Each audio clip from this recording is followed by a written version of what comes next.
കേരളത്തിലെ പൊതുസമൂഹത്തിൻ്റെ മുന്നിൽ ഇങ്ങനെ രണ്ടാമതും പാർട്ടിയുടെ അഭ്യർത്ഥന മാനിച്ച് പൊതുപ്രസ്താവനകൾ ഞാൻ താൽക്കാലികമായി അവസാനിപ്പിച്ചതായിരുന്നു. അന്വേഷണ റിപ്പോർട്ട് വന്നതിന് ശേഷമേ പ്രതികരിക്കൂ എന്ന് ജനങ്ങളോടും പ്രത്യേകിച്ച് സഖാക്കളോടും പാർട്ടിയോടും വാക്ക് നൽകിയതായിരുന്നു.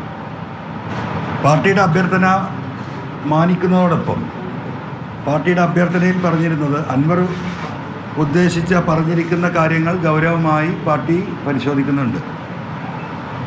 അതിൻ്റെ മുകളിൽ പരിശോധനയ്ക്ക് വിധേയമായി ഉള്ള തീരുമാനങ്ങളുണ്ടാകും. അതുപോലെ തന്നെ കേസിൻ്റെ കാര്യത്തിൽ സത്യസന്ധമായ അന്വേഷണം നടക്കും. ആ സ്റ്റേറ്റ്മെൻറ്റ് വിശ്വസിച്ചുകൊണ്ടാണ് ഞാൻ ആ കാര്യത്തിൽ പാർട്ടിയുടെ നിർദ്ദേശം മാനിച്ചത്. പക്ഷേ കേസ് അന്വേഷണം കൃത്യമായല്ല നടക്കുന്നത് എന്ന് എനിക്ക് ബോധ്യപ്പെടുകയാണ്. അന്വേഷണ രീതിയുടെ അടിസ്ഥാനത്തിൽ ഒന്ന്, മരമുറിയുമായി ബന്ധപ്പെട്ട് നൽകിയ പരാതിയിൽ പോലീസ് അന്വേഷിക്കുന്ന രീതി വളരെ പരിതാപകരമാണ്. കാരണം ഇതിൽ മരം ലേലത്തിലെടുത്ത കുഞ്ഞു മുഹമ്മദ് എന്ന് പറയുന്ന വ്യക്തിയുമായി ഞാൻ ബന്ധപ്പെടുകയും അദ്ദേഹത്തിനോട് സ്റ്റേറ്റ്മെൻ്റ് എടുക്കുകയും സ്റ്റേറ്റ്മെൻ്റ് എടുത്തതിന് ശേഷം അദ്ദേഹം മുറിച്ച മരത്തിൻ്റെ മരക്കുറ്റിയുടെ ഒരു ഫോട്ടോ കാണിച്ചു.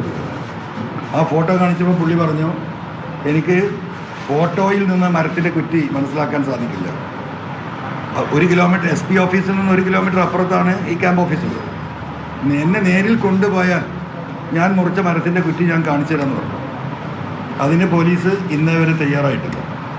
തൊട്ടടുത്ത അയൽവാസി വീടുകളിൽ പോയി ഇത് മുമ്പുള്ള SP മുറിച്ചതാണ് എന്ന് പറയണമെന്ന് പറഞ്ഞതായിട്ട് നിങ്ങളുടെ കൂട്ടത്തിൽ തന്നെ അവരുടെ ഇൻ്റർവ്യൂ നിങ്ങളാരെ പുറത്തു വിട്ടതായിരുന്നു.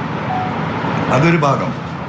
രണ്ടാമത് ബഹുമാനപ്പെട്ട IG-യോട് എൻ്റെ സ്റ്റേറ്റ്മെൻ്റ് എടുക്കുമ്പോൾ ഞാൻ പറഞ്ഞിരുന്നത് 188ഓളം കേസുകൾ ഗോൾഡ് സ്മഗ്ലിംഗ് കേസുകളാണ് കരിപ്പൂർ പോലീസ് രജിസ്റ്റർ ചെയ്തിട്ടുള്ളത്. അത് ബഹുമാനപ്പെട്ട മുഖ്യമന്ത്രിയുടെ പ്രസ്താവനയിലും നിങ്ങളത് കേട്ടിരിക്കും. ഞാൻ IG-യോട് പറഞ്ഞത് ഈ 188 കേസിൽ ഒരു 25 ആളുകളെങ്കിലും കാരിയേഴ്സിനെ നിങ്ങൾ പോയി കണ്ട് അവരോട് അന്വേഷിച്ചാൽ ഇതിൻ്റെ സത്യാവസ്ഥ പുറത്തു വരും. എയർപോർട്ടിന് പുറത്ത് വെച്ച് എവിടെ നിന്നാണ് ഗോൾഡ് പിടിച്ചതിന് ശേഷം എന്താണ് സംഭവിച്ചത്, പിന്നീട് ആ വാഹനത്തിൽ കയറ്റി എങ്ങോട്ടാണ് കൊണ്ടുപോയത്, എവിടെ വെച്ചാണ് അവരെ ചോദ്യം ചെയ്തത്, എവിടെ വെച്ചാണ് ഇത് തൂക്കിയത്, ആരാണ് ഇതിന് സാക്ഷി നിന്നത്, ഏത് തട്ടാൻ്റെ അടുത്താണ് ഇത് ഉരുക്കിയെടുത്തത്, എപ്പോഴാണ് കോടതിയിൽ ഹാജരാക്കിയത്, ഈ കാര്യങ്ങൾ പോലീസ് അന്വേഷിച്ചാൽ കൃത്യമായും വിവരം കിട്ടുമെന്ന് പറഞ്ഞു. ഈ നിമിഷം വരെ അങ്ങനെ ആരുമെങ്കിലും ആയിട്ട് ബന്ധപ്പെട്ടിട്ട് ഒരു അന്വേഷണം നടത്തിയതായിട്ട് എനിക്കറിവില്ല. അവസാനം ഇതെല്ലാം കണ്ടുകൊണ്ടിരിക്കുകയാണ്.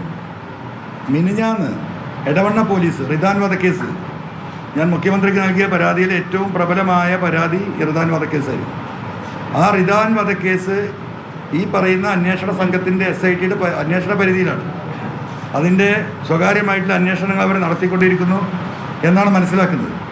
അതിനെ മറികടക്കാൻ എടവണ്ണ പോലീസ് ചാർജ് ഷീറ്റ് കൊടുത്ത് മഞ്ചേരി ജില്ലാ കോടതിയിൽ വിചാരണ ആരംഭിക്കാൻ നിൽക്കുന്ന ഡേറ്റ് ഫിക്സ് ചെയ്ത റിദാൻ വധക്കേസ് 3 ദിവസം മുമ്പ് എടവണ്ണ പോലീസ് ഒരു പെറ്റീഷൻ കോടതി കൊടുക്കുകയാണ്.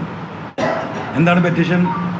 റിദാൻ വധക്കേസിലെ ഏറ്റവും നിർണായകമായ തെളിവുകൾ ഉണ്ടായിരുന്നത് റിദാൻ്റെ ഫോണിലാണ് എന്ന് ഞാൻ പറഞ്ഞിരുന്നു.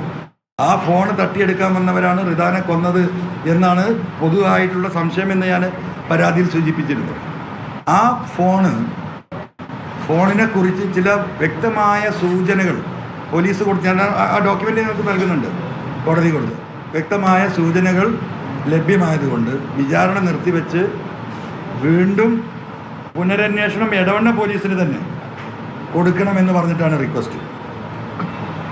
എന്ന് പറഞ്ഞാൽ പാർട്ടി എന്നിൽ നിന്ന് സത്യസന്ധമായി അന്വേഷണം നടക്കുമെന്ന പാർട്ടി എനിക്ക് നൽകിയ ഉറപ്പ് പാടെ ലംഘിച്ചു പോവുകയാണ്. അതൊരു ഭാഗത്ത്. ബഹുമാനപ്പെട്ട മുഖ്യമന്ത്രി അടക്കം എന്നെ ഈ കള്ളക്കടത്ത് സംഘത്തിൻ്റെ പിന്നാമ്പുറ പ്രവർത്തകൻ പോലീസ് കേസ് എടുക്കുന്നത് കൊണ്ട് കള്ളക്കടത്തുകാർക്ക് സ്വർണം കടത്താൻ പ്രയാസമുണ്ട്, അതുകൊണ്ട് അവരെക്കുറിച്ച് അങ്ങനെ ആളുകളാണോ ഈ ആരോപണം ഉന്നയിക്കുന്നത് എന്ന മുഖ്യമന്ത്രിയുടെ എന്തുകൊണ്ട് മൈക്ക് വയർലെസ് വയർ